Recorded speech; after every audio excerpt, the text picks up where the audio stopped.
irmãos abrirem as suas Bíblias no livro de Esther, capítulo 1. Nós começamos hoje pela manhã uma série de mensagens no livro de Esther.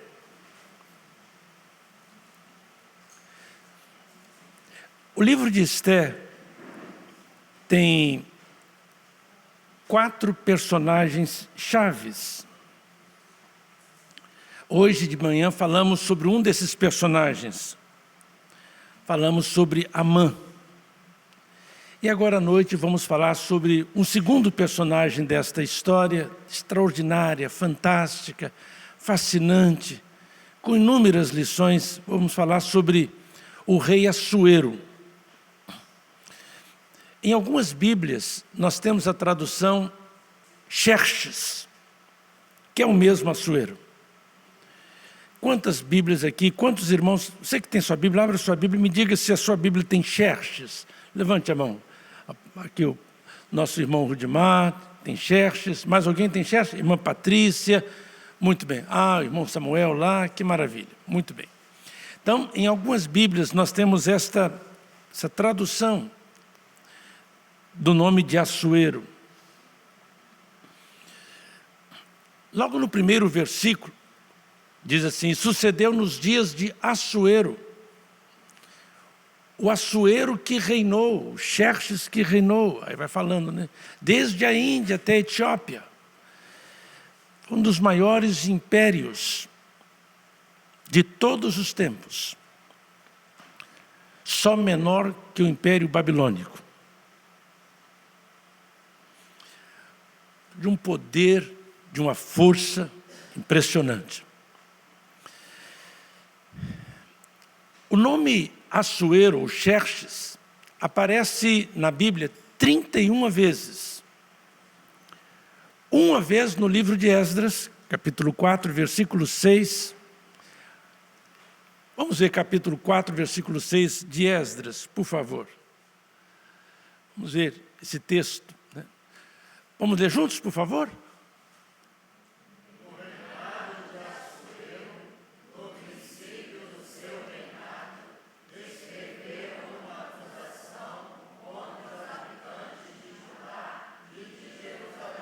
Então, esta é a única referência a Assuero fora do livro de Esther.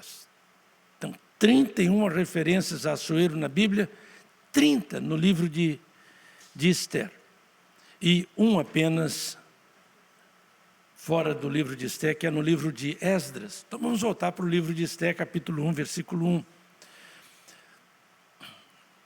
Mas vejam bem, a palavra rei no livro de Esther, Melech em hebraico, ela aparece 196 vezes. Todas as vezes em referência a Assuero.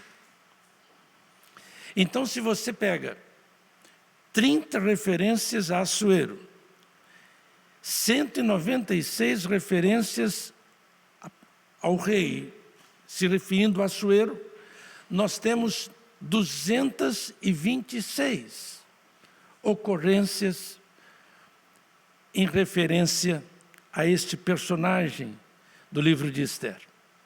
Então é um personagem pouco importante ou muito importante? Muito importante. Não tem como negar isto. Dos 4 personagens principais do livro de Esther, Amã, Assuero, Mardoqueu e Esther, nenhum deles chega nem à metade disto, na verdade. Impressionante como a referência a Assuero, ao rei Assuero, é enorme neste livro.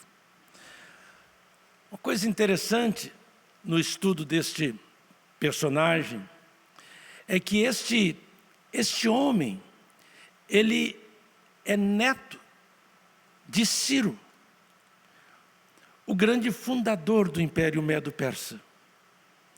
E Ciro é um personagem muito importante na Bíblia. Muito importante. Ele é citado, por exemplo, em Isaías, capítulo 44, versículo 28, o avô de Assuero, o avô de Xerxes. Vamos ler juntos, por favor?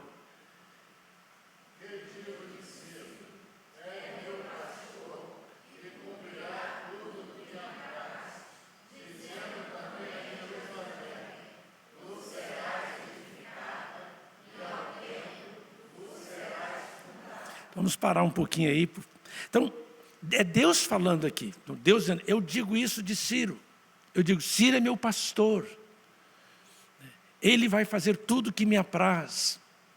E Ciro, que governou mais ou menos de 559 até 530, o Império Medo-Persa, ele foi muito importante. Ele que derrubou, ele que destruiu o Império Babilônico. E Deus usa Ciro para permitir ao povo de Deus voltar a Jerusalém, reedificar a casa dele, a casa do Senhor, o templo, e reedificar também os muros de Jerusalém. Isaías capítulo 45, versículo 1, nós temos uma outra referência a Ciro, o avô de Xerxes, lá de Ester. 45, 1. Vamos ler juntos, por favor?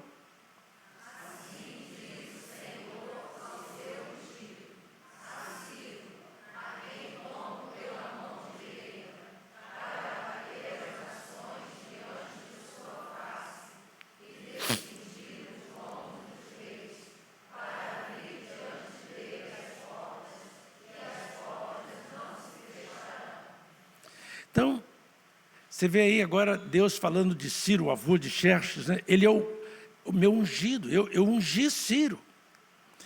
É impressionante como é que na Bíblia nós encontramos os homens de Deus apresentando Deus, não apenas como o Deus de Israel, mas o Deus de toda a terra, que controla tudo, tem tudo sobre o seu domínio, o seu poder, não apenas o povo dele, a igreja, mas o mundo inteiro. Nada foge ao controle dele. É impressionante isso. Então, e dizendo, esse homem que não é israelita, que não é dessa etnia, ele é meu ungido, ele é meu pastor, ele vai fazer o que me agrada. Ele vai ser o juízo meu contra a Babilônia, que maltratou o meu povo. Ciro, ele é mencionado também no segundo livro das Crônicas, capítulo 36, os dois últimos versículos, 22 e 23. Então, segundo Crônicas, vamos ler, por favor?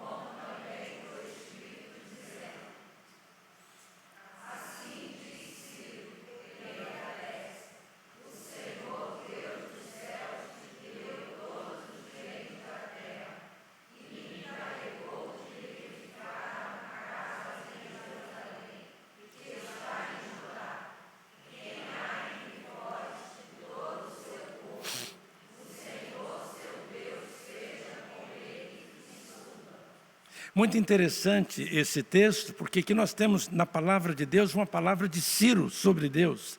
Então nós temos uma palavra do profeta Isaías sobre Deus, uma palavra do profeta Jeremias sobre Deus, dos escritores bíblicos sobre Deus, e aqui o escritor bíblico de Crônicas, possivelmente Esdras, ele diz que Ciro disse isso, deu esse testemunho do Deus de Israel. Muito interessante. Esse mesmo conteúdo, ele é apresentado no livro de Esdras, capítulo 1, de 1 a 2. Nós vamos só mostrar para os irmãos, mas nós não vamos ler, porque é basicamente a mesma coisa. Então, o livro de Esdras mostrando esse mesmo conteúdo. Então, meus irmãos, vejam bem como é que o estudo de um personagem bíblico é fascinante, na verdade. E os irmãos estão aqui para conhecerem a Bíblia, a palavra de Deus. E quando a gente estuda alguns personagens, todos eles, na verdade, nós temos como que tirar lições para as nossas vidas. Quais são as lições que eu posso aprender com esse personagem bíblico? O que Deus pode me ensinar com esse personagem bíblico? Então, esse é o nosso propósito. Hoje nós vimos Amã e vimos as lições que nós podemos aprender. E agora estamos vendo Assuero. Vamos voltar para Esdras. Vamos a Esdras, no capítulo 6 de Esdras, versículo 1.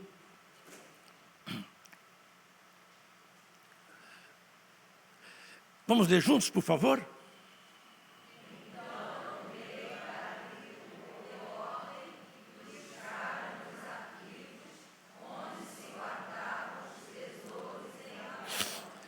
Muito interessante, como os irmãos estão vendo, o Assuero, ele tinha como avô quem?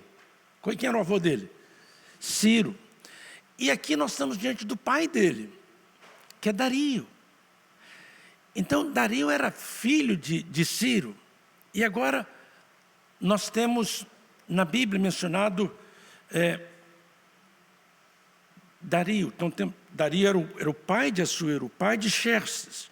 E Dario era filho de Ciro, e Assuero, então, era neto de Ciro. Como é que a gente fica sabendo de tudo isso, na verdade? Há várias fontes para o estudo desses temas, várias fontes. Uma delas é Heródoto, um historiador grego, do século V, o mesmo século de todo o conteúdo do livro de Ester, do império de Assuero, de Xerxes. Então esse historiador Heródoto, ele é chamado por Cícero, um filósofo, um político, um advogado romano do primeiro século, antes de Cristo, como o pai da história. Se você pegar um livro de história e ver quem é o pai da história, você coloca lá no Google, quem tinha conhecido o pai da história? Vai aparecer Heródoto. Ele escreveu muita coisa, em especial sobre as guerras entre os persas e os gregos. E escreveu muito sobre Assuero, sobre Xerxes I, sobre a personalidade dele, o temperamento dele, o caráter dele, sobre o palácio dele, todas essas coisas.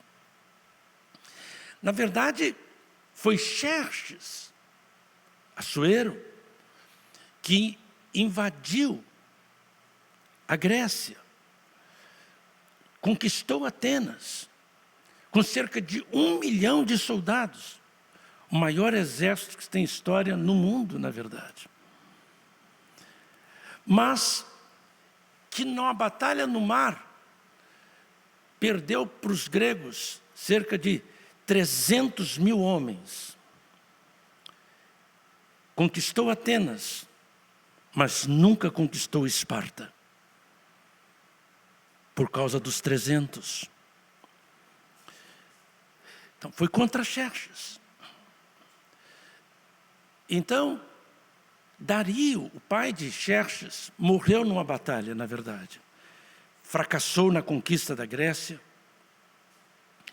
e voltou deprimido, mas acabou morrendo numa batalha no Egito, Dario. Xerxes, na verdade, queria mostrar para os gregos que o pai não ganhou, mas ele iria ganhar. Aquela ideia de levar o ódio, alimentar o ódio, a revanche, mas ele não se deu bem, na verdade. O capítulo 7 de Esdras, capítulo 1, capítulo 7, versículo 1, é muito interessante também. Vamos ler juntos, por favor?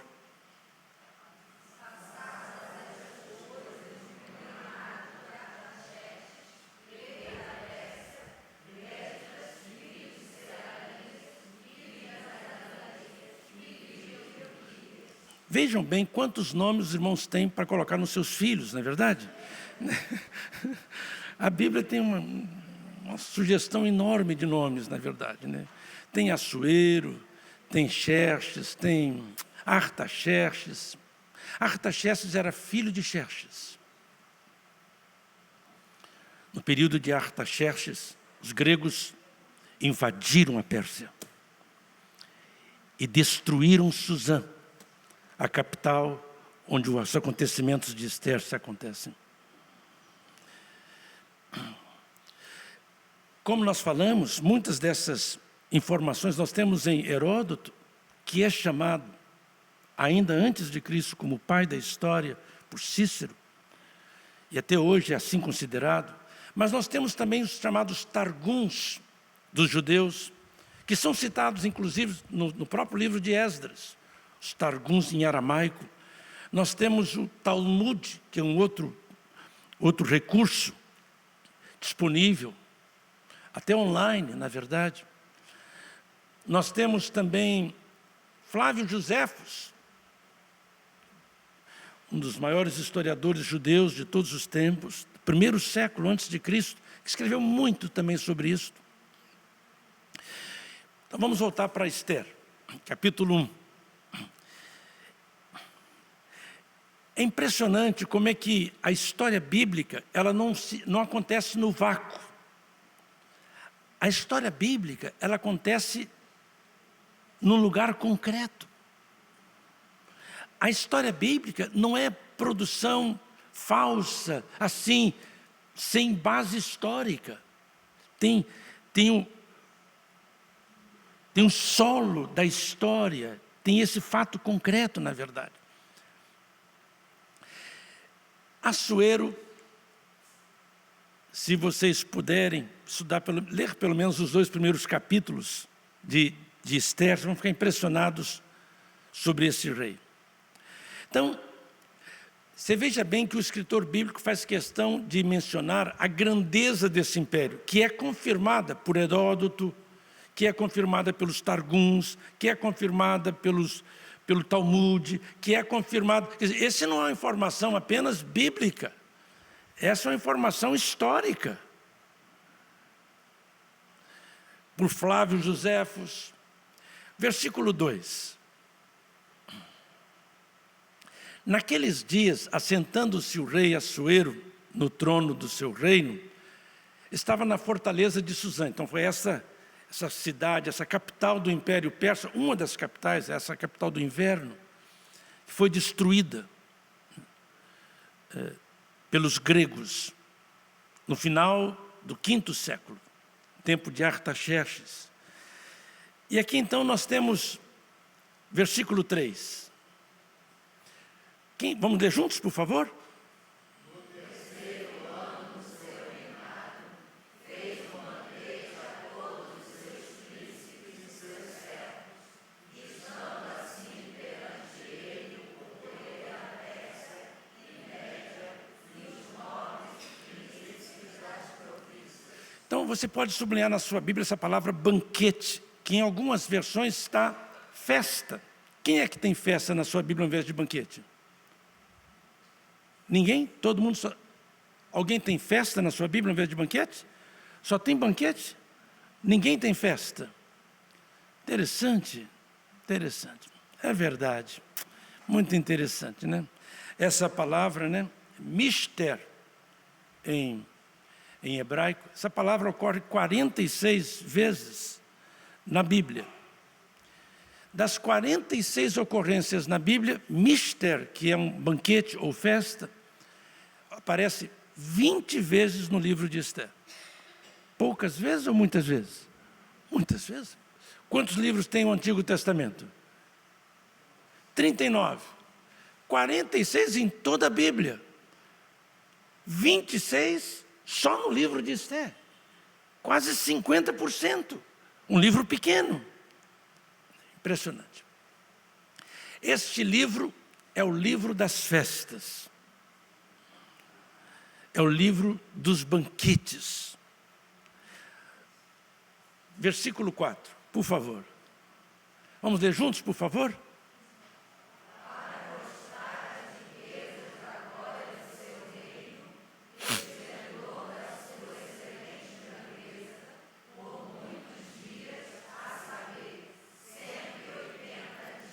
Vocês já imaginaram uma festa que dura quantos dias?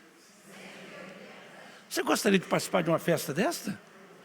É maravilha, não é verdade? Comendo e bebendo por 180 dias. 6 meses. 6 meses de festa. Os historiadores dizem que Heródoto, os Targuns, Flávio Joséfo, dizem que antes de partir para a batalha contra os gregos, Xerxes, Assuero, deu uma grande festa. Esta foi a festa. Antes da batalha contra os gregos, que não foi bem sucedida. Bem, vejam bem, Assuero, ele quer mostrar para os seus súditos, para todas as pessoas das mais de 100 províncias, o seu poder, sua glória. Ele quer que todos fiquem assim, motivados para essa batalha. Então ele dá essa festa cheia de esplendor, da excelência e grandeza do seu reino, do seu poder, na verdade. Sugere que sentimento do ser humano isto? Qual o sentimento que você diria? Qual é a palavra que você... Isso significa o quê? Isso é... Como é que você completaria? Hein? Motivação? Não, o que nós podemos falar? Eu diria que isso é extravagância, soberba, orgulho, vaidade. Quer fazer isto, na verdade, né? Versículo seguinte, por favor. Vamos ler juntos, por favor?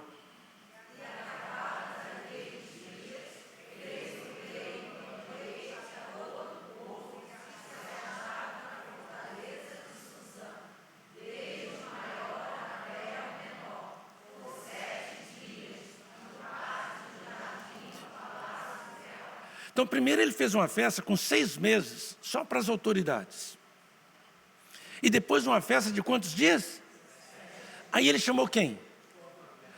Todo mundo, o povo todo. Esse homem é insaciável, na verdade. Ele gosta de festa, na verdade. Então agora para todo mundo, grandes e pequenos.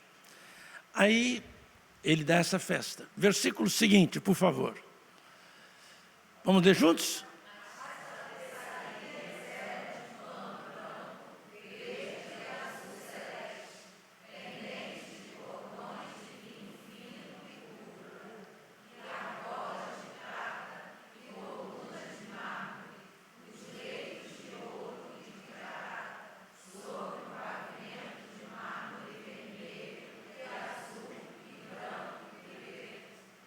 É impressionante as descrições tão ricas da opulência, da riqueza que havia nesta festa, na verdade, né? Vamos, por exemplo, versículo seguinte agora, por favor, versículo 7.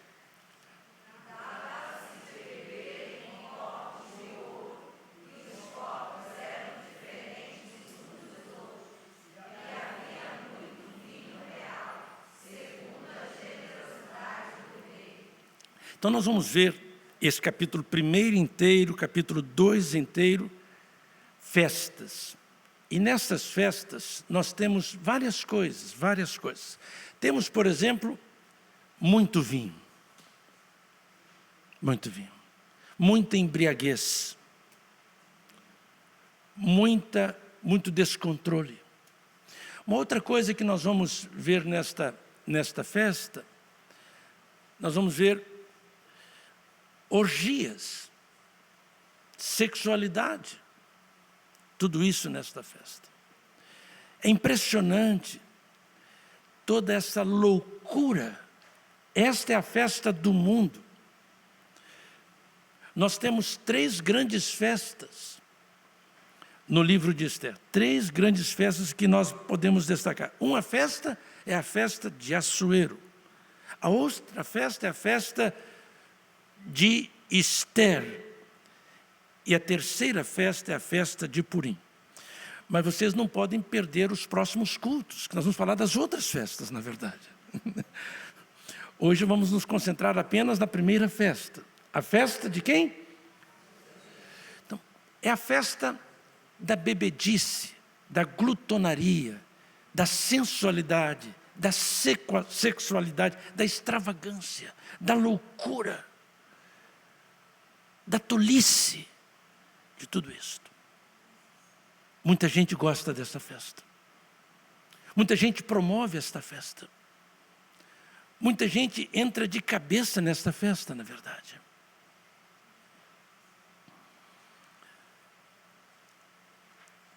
Versículo 10, por favor. Vamos ler juntos, por favor?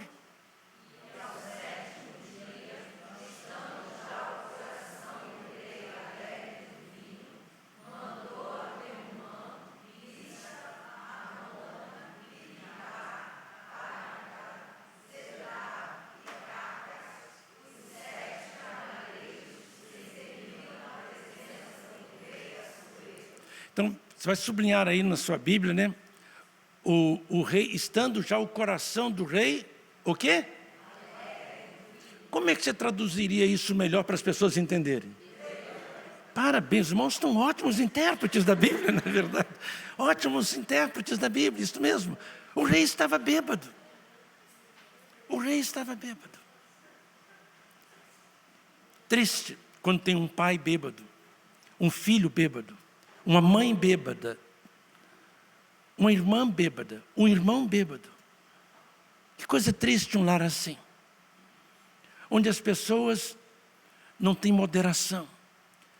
Bebe um pouquinho de vinho, mas depois bebe uma garrafa de vinho, depois 2 garrafas, ou de outra bebida alcoólica. Se descontrolam, falam bobagens, fazem bobagens, insanidades, tolices, loucuras. Capítulo 2, por favor, do livro de Esther, versículo 2. Vamos ler juntos, por favor?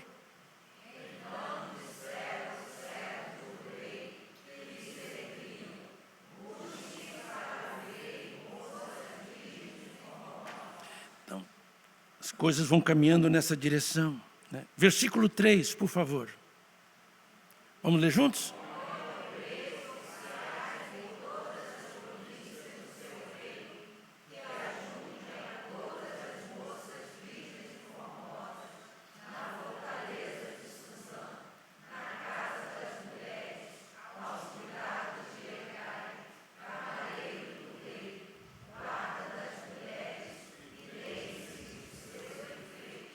É impressionante como o número de haréns, de Xerxes, era impressionante.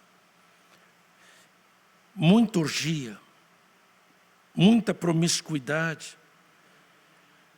Versículo 9, esse casa das mulheres, são os haréns, na verdade. Versículo 9.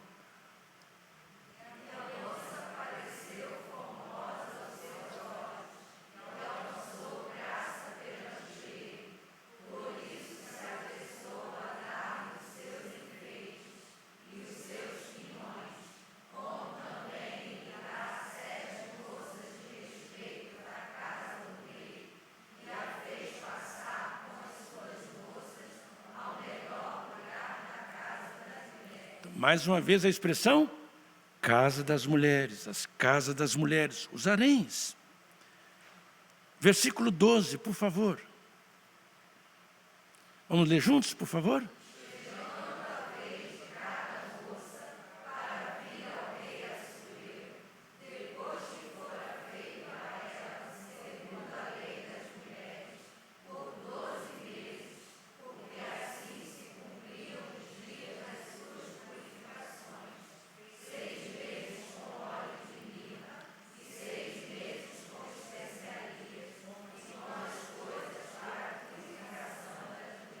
Impressionante o tratamento que essas mulheres recebiam só para estarem com o rei. Impressionante isso. Tratamento de pele, de cabelo, uma indústria cosmética impressionante, na verdade. mas era tudo prostituição, tudo orgia, na verdade. Versículo 13. E assim é descrito nos Targums, no Talmud, por Flávio Josefos, por Heródoto e tudo mais. Versículo 13.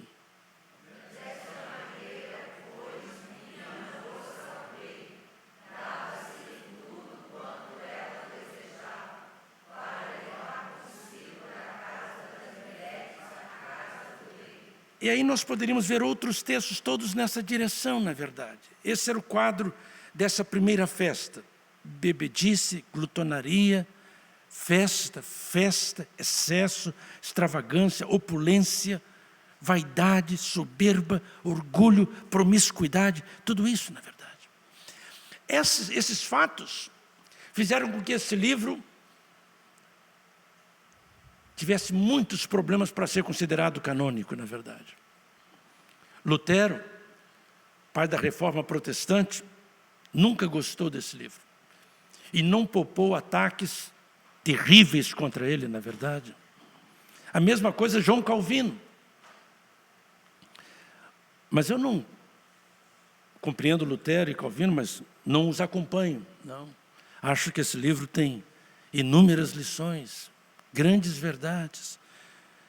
E até judeus foram contra, desde sempre. Nunca houve unanimidade, na verdade, nem entre cristãos, nem entre judeus, sobre a canonicidade desse livro. Mas esse livro é considerado canônico, está na nossa Bíblia, está na Tanakh, que é a Bíblia dos judeus. Então esse livro é assim. Vamos voltar para o capítulo 1,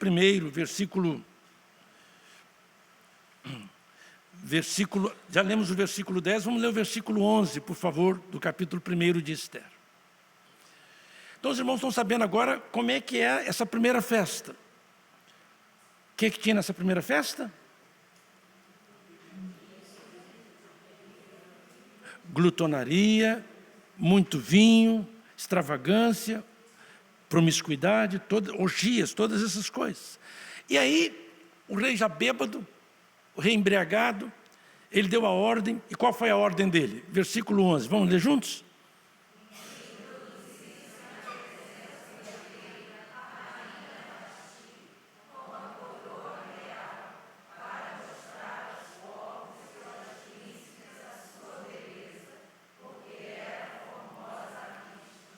Então veja bem, esse homem embriagado, bêbado, ele disse para a mulher dele, para a esposa dele, que era a rainha, porque ele tinha o harém dele, mas ele tinha a sua rainha, ele tinha a sua rainha. E ele disse para a sua mulher: eu quero que você venha aqui, ele está bêbado, e quero que você dê um desfile aqui. Você iria? Como é que é? Se seu marido falar uma coisa dessa, está bêbado, ou se a sua mulher está bêbada e pede que você, porque hoje as coisas podem virar também, não é verdade? E dá uma ordem para você assim. Você vai obedecer a ordem? Versículo 12. O que essa mulher, cerca de 2.500 anos atrás, o que essa mulher conhecida com o nome, qual é o nome dela? Os irmãos conhecem alguma Vasti? Conhecem? Conhecem Esther? Conhecem mais Esther ou mais Vasti? Mais Esther, não é verdade? Mas que caráter de Vasti. Que grandeza de Vasti. Você pode se perguntar, por que esse livro não chama Vasti? Versículo 12. Vamos ler juntos?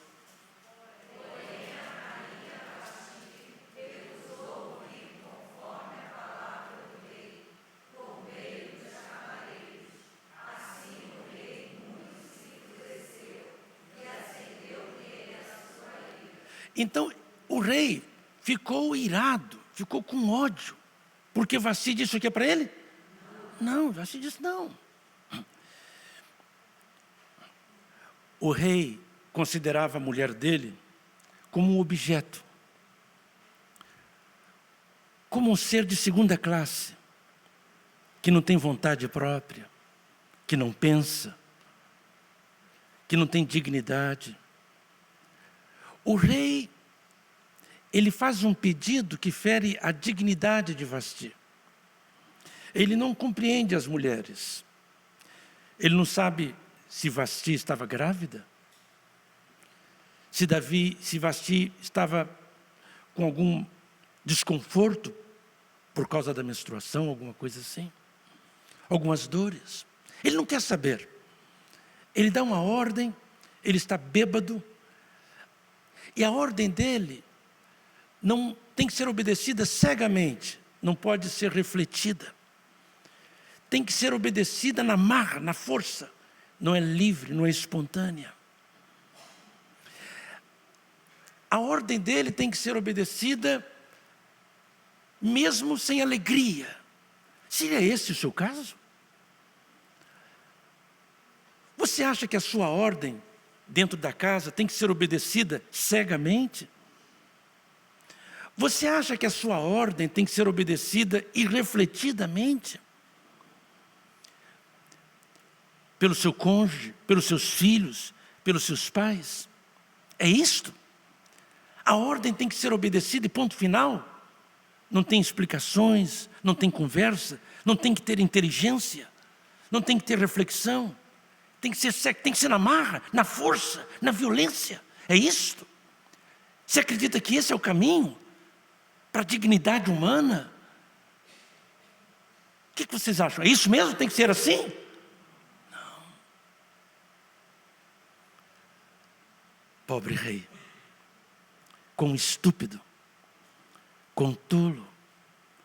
Ainda temos isso hoje em dia ou não? Sim.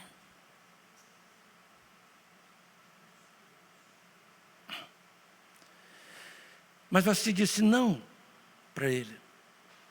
Aí, não vamos ler mais texto, porque senão os irmãos não voltam aqui quinta-feira que vem, na verdade. O que o rei fez? Ele procurou conselheiros. Estava bêbado. E os conselheiros naquela festa, o que os irmãos acham? Bêbados também. Bêbados também. Meio ano de festas. Bebendo, comendo, prostituindo. Orgias. Aí ele vai e se aconselha com esses sábios homens. E eles dizem o quê? Esse problema seu particular é um problema nacional. É um problema internacional. Temos que punir Vasti, para que o mundo inteiro saiba onde é o lugar das mulheres.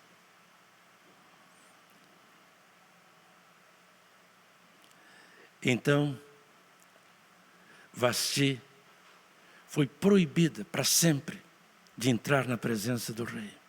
Talvez ele tenha ficado até mais feliz, na verdade.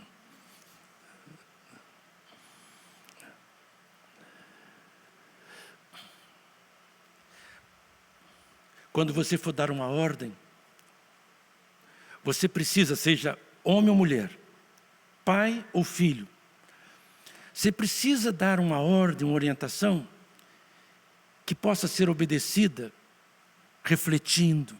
Seu filho, sua filha, seu cônjuge, pode pensar sobre isso. Você não pode dar uma ordem que a pessoa seja proibida de pensar sobre ela. Você não pode dar uma ordem que a pessoa tenha que obedecer na marra a ordem. Pode fazer isso. Você não pode dar uma ordem que a pessoa tenha que obedecer mesmo sem alegria. Você precisa, e eu preciso, nós precisamos aprender a dar ordens sábias, fazer pedidos sábios, o que Assuero não sabia. Heródoto diz, Flávio José confirma, os Targums todos, que Assuero foi passar por uma ponte que os seus engenheiros tinham construído. Mas a ponte estava o quê? Quebrada. O que Assuero fez? Chamou os engenheiros e cortou a cabeça de todos eles, na verdade. Era assim que ele solucionava os problemas, na verdade. E quando ele viu que o mar estava agitado, que ele não conseguia passar, porque a ponte estava quebrada e o mar agitado, ele chamou vários soldados, centenas de soldados, que pegassem um chicote e fizessem o quê? batesse no mar, batesse nas águas, ferissem as águas, para que as águas o obedecessem, na verdade. Receio de que o mar não tenha obedecido o açoeiro, na verdade. Mas mostra a intemperança, a idiotice, a loucura desse homem.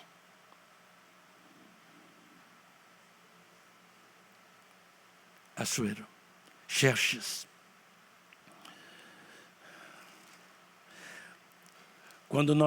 Tem muitas outras coisas que podemos falar sobre Xerxes, mas quando nós comparamos Xerxes com Jesus, ficamos surpresos. Porque Jesus diz, se alguém quiser vir após mim, se alguém quiser vir, significa que ninguém é obrigado. Ninguém é obrigado. Jesus, Ele respeita você. Ele respeita você.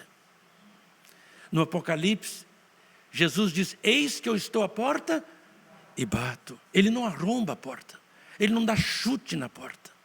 Ele não dá soco na porta. Não. Ele diz, se alguém ouvir a minha voz e abrir a porta.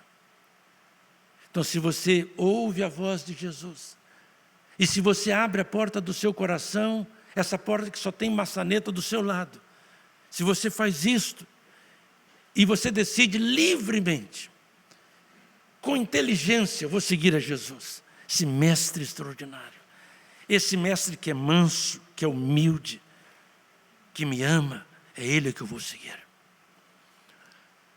Conheci uma pessoa, uma senhora, mas muito bem sucedida na vida. Estava na primeira igreja batista em Barra Mansa, ouvindo o sermão. Aí eu disse no sermão que você não é obrigada a seguir Jesus, mas Jesus convida você. Então essa senhora, já com uma certa idade, no meio do salão, falou, pastor, eu não sou obrigada não. Não, não é obrigada não. Então eu vou. E assim ela aceitou Jesus, na verdade. Assim que ela aceitou Jesus. Você não é obrigado. Mas você é convidado por Jesus. Jesus diz, vinde a mim, todos vós que estáis cansados e oprimidos, e eu vos aliviarei. Se alguém quiser vir após mim, venha, tome a sua cruz e siga-me. Aprendei de mim. Então, meu amigo, minha amiga, homem, mulher, jovem, adulto, quero convidar você a vir andar com Jesus. A não ser como Amã, que nós vimos hoje, um tolo. A não ser como Assuero, esse rei tolo, que só pensava nas coisas deste mundo, da carne. Eu quero convidar você a dizer sim para Jesus, a seguir Jesus, ser um discípulo dele.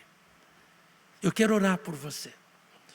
Você que precisa de Jesus na sua casa, você que precisa de Jesus na sua vida para te ensinar a como lidar com seu cônjuge, com seus filhos, com seus pais, com sabedoria, com amor, com respeito, com dignidade. Você que precisa aprender a falar, a agir, a interagir, venha Jesus. Jesus pode ensinar você, Ele quer ensinar você. Entregue a sua vida para Ele. Ele convida você, Ele não obriga você, Ele convida você. Então você que está aqui, quer que eu ore por você. Você quer entregar sua vida, seu lar, sua família para Jesus, e quer que eu peça a Deus por você. Levante a sua mão, onde quer que você esteja. Amém, amém, amém, amém, amém. Pai, quero entregar essas vidas nas tuas mãos. Que o Senhor possa cuidar dessas pessoas, das suas famílias, e ensinar essas pessoas as coisas que o Senhor pode ensinar, que não são as coisas do mundo, mas dos céus, não são as coisas do mundo, mas são as tuas coisas, ó Pai, as coisas de Deus. Perdoa os nossos pecados, e nesta noite nós abrimos a porta do nosso coração, da nossa vida e do nosso lar, para o Teu Filho Jesus, em nome de quem nós oramos, amém.